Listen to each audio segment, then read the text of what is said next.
thank you so much for coming back to my channel. Firstly, I really want to apologise for the delay in posting this. Unfortunately, a couple of weeks ago, I was in hospital. It was like a sudden thing, so I had to go in, and I ended up staying for just less than 2 weeks. It was a bit of an experience, which I will talk about in another video. Luckily, prior to that, I had actually filmed some clips already for this video, but unfortunately I didn't get to do everything and I missed out some parts. So I was thinking, should I start again and film everything from scratch, or should I just film the parts that I missed? I decided to film the parts I missed because it just made more sense than starting again. So you might see, different clips here and there, but as long as it's coherent, which it should be, yeah, that's the most important thing. I hope this video on my story is clear and I hope you enjoy it. Everyone, thank you so much for making it for my third video. This one is going to be about my symptoms and how it pretty much all started for me. Yeah, I'm not going to talk too much, I'm just going to get straight into it. So let me take you back, way back a few years ago. Me doing my thing, I was driving as well, so I was literally up and down everywhere. I would go to studios at, I don't know, like 7 PM and leave home and get home around 2. There's a short clip of me in the studio working on a new song, so you could just see the process. Popular influence. What I love about the studio is one of my favourite places to be as an artist. Is where you get to just put out your ideas and tell your story in the most authentic way. Or I would just be driving up and down the country, getting to different sessions. Also going to performances as well.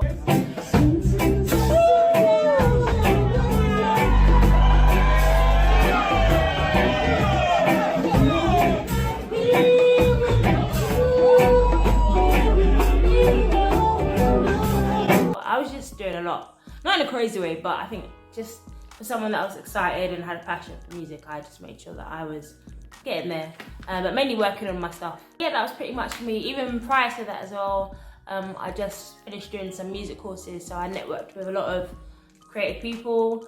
I also put out my EP, Falling For You, which you can listen to. Yeah, that was like a few songs I'd written years ago, and I finally put them as a project together. And yeah, I was kind of starting to feel more confident in my look and my sound, like what I wanted to represent.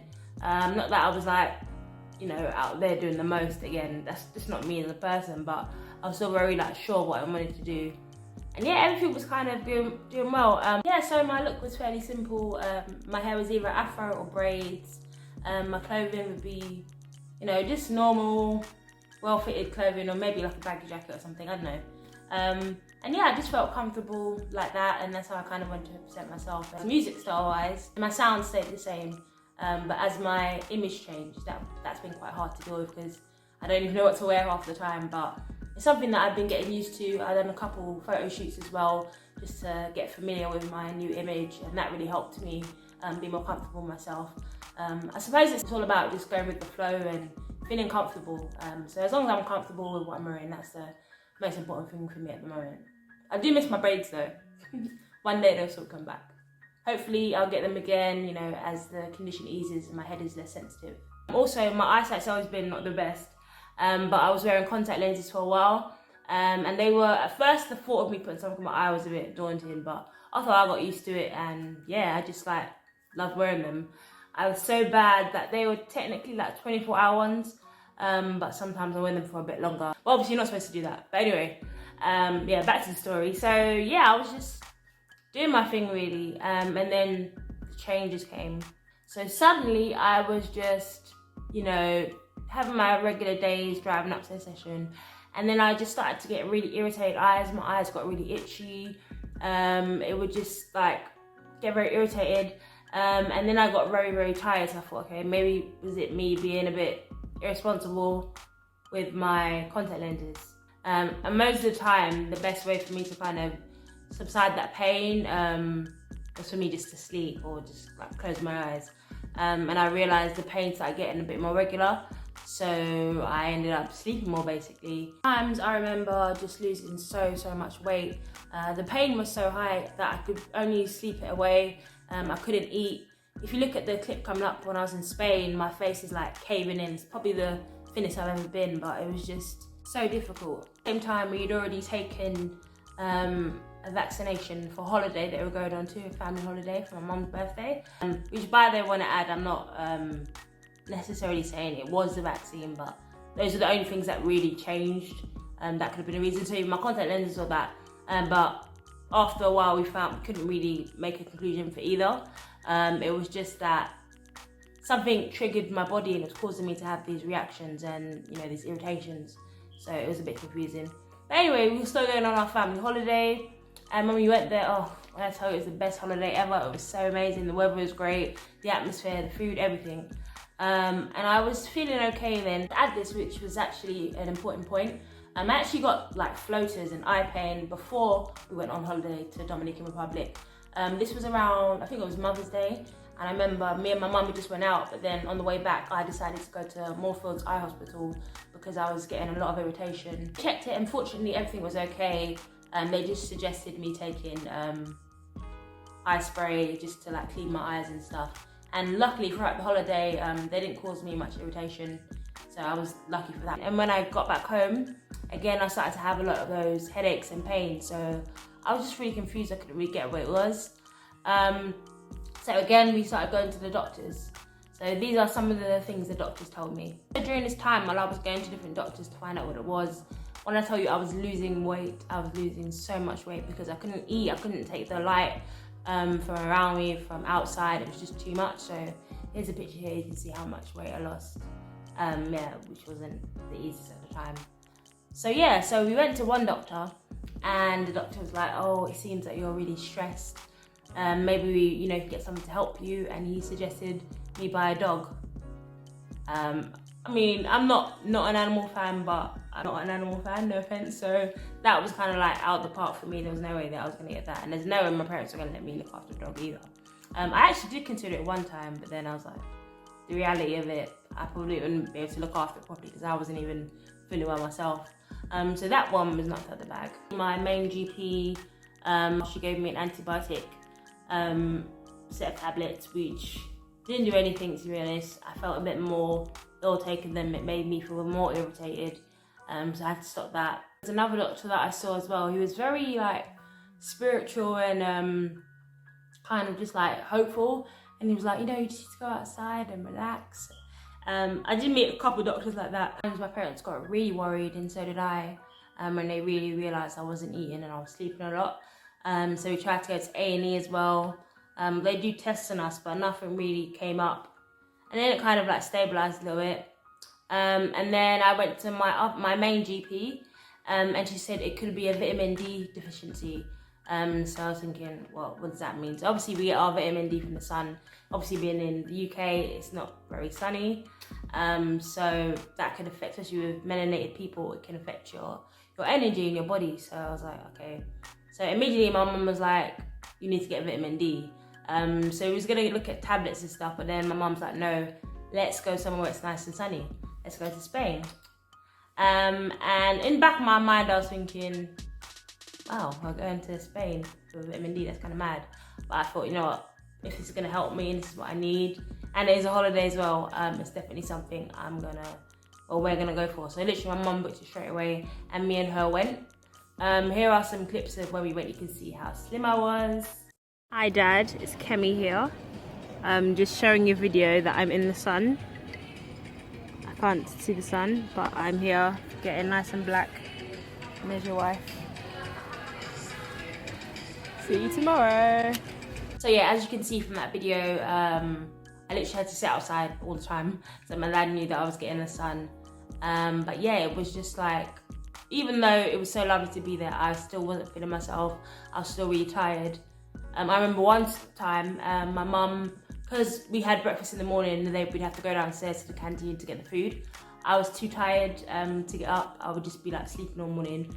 So what she decided to do, we had like a little float thing. So she pulled it out, put it towards the window outside, because we had a nice little balcony. So I put it on the balcony, sorry. And then I like laid on it so I could get some sun into me while she went down to get the breakfast. So literally about 2 minutes after she went downstairs, the weather just switched, like the trees started like whistling and then the rain started pouring. And I was just lying on the floor like this as the rain was pouring on me because I didn't have any energy to move. And I just will never forget the way my mum burst into that room, like she screamed, and she just like dragged me in because obviously she saw I couldn't move. And from that day, I don't think she actually left me after that because that scared the life out of her. But I always joke about it and say that she left me on purpose, but she didn't. But she doesn't find that funny. She gets really annoyed. But yeah, it was just like showed you how no control I had in my body, and it was just so crazy. So in the end, our trip to Spain wasn't really, didn't really do what we hoped it was gonna do, and there was just still a lot of issues that I was having, still a lot of head pains and eye pains, and we just couldn't figure out what it was. And now most of the year had kind of like been going by. So yeah, I still had a lot of these pains and tiredness and fatigue and losing weight. And then suddenly my face on like the left side started to get a bit numb, and I was having like a toothache pain around my jaw. It was very stiff and painful, and I didn't know what it was at all. I was just kind of like, okay, what's happening now? And I got really scared about that. But I also got some really good news in September. Basically, I didn't even say what it is. Let me say it now because I'll elaborate another time. I was supposed to support PJ Morton at his London show, which for me was the biggest news I've ever had, and I was so excited. I did also wonder if that anxiety had any link to the triggering of the condition as well. Like there's so many different things, so many different factors that could have affected me, and still to this day I don't really know. I just realised actually I knew about the PJ Morton gig right at the start of the year. Actually, that's when I got the call. So having that like excitement and maybe anxiety from that show, as well as going on holiday, maybe just added a lot to how I was feeling. But I'm not going to talk much about the PJ Morton gig now because I'm going to do that in another video, because music generally has been my saviour, well, one of my saviours throughout this whole period of time. So I'd like to, you know, do a video really focus on how that, you know, had helped me get through what I went through basically. After coming back from Spain, I first went to my GP again. I didn't know what it was, but she said because it's my jaw I should go to the dentist. So I went to the dentist, and she done a little test, and as she tapped, I remember she tapped my tooth, it really like made my face really sensitive and hurt, and she said that I need to go and get this checked out by someone, you know, more specific who could help me. And I remember when I was hearing all this stuff, I was just like, I just couldn't believe any of it because it was just so much happening in one go. Having that big event that I was preparing for in September, and then having to go through this. Yeah, it was a lot to deal with. So yeah, long story short, we went and saw the private doctor, and he gave me an MRI scan. That was the first time I've ever had one. That was really weird to like be in that machine and get changed, taking all the metal off. But I mean, I'm so used to it now, but at first it was just like, whoa. Long story short, we went back about 4 weeks later, just me and my dad, and he gave me some results, and he said, we found some stuff in your brain. And I always remember that moment. It was just me, the doctor, and my dad, and I was like, what? It was the worst feeling ever, because when, you know, if somebody says something in your arm or your legs, you'll be like, okay, I can kind of weigh that up. But in your brain, it was like, I don't even know where to start with this. So he immediately, the private doctor, gave me some medication, which is like the course of treatment for most people that have sarcoidosis. And I'm trying to remember if he knew exactly that it was sarcoidosis straight away. He said we'll still need to do some tests potentially, but he said it's likely that. He said it's not a tumour, it's not cancer, so I was kind of like very relieved about that. But I was still inside like broken, like I can't explain it. Especially, I just, you know, I'm about to have that big show in a few months' time, and it just really felt like everything crumbled before me. So yeah, that was all I could really do at the time was just like, just feel in shock and feel afraid, and you know, not really know what to do. I don't even know what my dad really felt like either, because it would have been, you know, upsetting for him to hear as well. But we kind of just, I think at that moment we kind of stayed strong for each other, but inside we were like, what does this even mean? As he spoke more to the doctor, he was like, you know what he's going to do here and what they do at the NHS will be the same. So he said it's better, you know, for costs, you might as well just go to the NHS, and because one of the main top doctors there will be dealing with me anyway. So I was like, okay, fair enough, we can do that. And that's been one of the hardest decisions to make, because there's always been a few other issues with that at the same time. Even though it might be cheaper, you know, sometimes the process can be a bit longer, which can make a difference. But luckily, the main private doctor got me at the right time anyway and started me straight away, so I was already in kind of a safe position. Yeah, it took me over a year to initially get diagnosed because there were so many things that the doctors didn't know, and it was only till I went to the dentist and they noticed there was something wrong that I went to the private doctor who done an MRI scan, who then kind of diagnosed what it could be and started me on a treatment. So yeah, it was just like, I feel like I had to abbreviate that so much more than it was, and I'm not even gonna lie, I can't remember everything exactly, but from what I do remember, I just know that year, that initial year, was just a very painful year, a year that I just didn't understand what was happening to me, and there was just so much that was going on that was just so hard to comprehend. But I just thank God that even despite that, I had a lot of guidance and I had a lot of support that helped me, you know, get to the better place that I'm at today. And I don't know, I feel like if I never got to see that private doctor initially, I don't know how much longer I could have left it. And then it might have been misdiagnosed again. So there's so much stuff.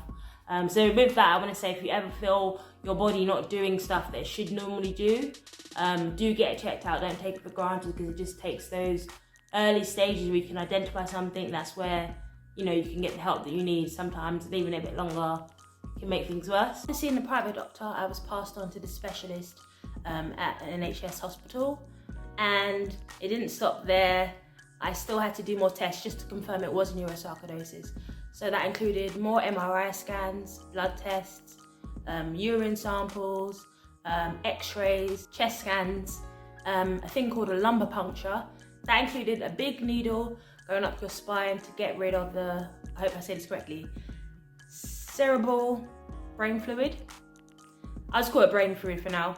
So that would go right up your back, and it will take brain fluid so that they can analyse it and see if there's information there. I've had to do that a few times. So you lie on your side and they put it up for your back. There's a couple of times where it wasn't done so well, or I wasn't in the right position, so it was a lot of pain. But I found that when I did do it, sometimes it would release the tension in my head. But mostly, as I said, it provided something for them to analyse. The final test that they would do, or wanted to do, was a brain biopsy. That would mean opening up the brain, taking some of the fluid out and analysing it. I was against that because I was scared something could go wrong. Obviously, doctors do this all the time, but I just feel like I didn't want to take the risk. You could get strokes from it or brain damage. So we decided to not do that. And fortunately, all the tests that I did do before managed to, you know, diagnose me enough, so I didn't have to take it. So all that time, it was just relieving to know exactly what it was, and to know that while there was no cure, there was a treatment plan which would help me deal with the pain. So I was just willing to find out what that was and go ahead with it. And that was basically my diagnosis story. I went through loads of doctors telling me different things, but it was only until I saw a dentist who referred me to a private doctor who gave me a brain scan, who let me know that there was something in my brain, and passed me on to a neurological specialist. I really hope you enjoyed this and just learned the main thing is to just look after yourself and be aware of what's happening in your body. If I didn't have to go to hospital a few weeks ago, this next video that I'm going to do next week would have just been about medications and treatments. But because of the experience I had, as I said, I really want to share some of what happened during that time. So I'm going to do that video first, and then the following week will be about medications and treatments. Don't forget to like, comment, subscribe, share, put your notifications bell on so you get the next video. But mostly, remember, everything is fine, everything will be okay, and everything is healing. Thank you. Take care. Bye.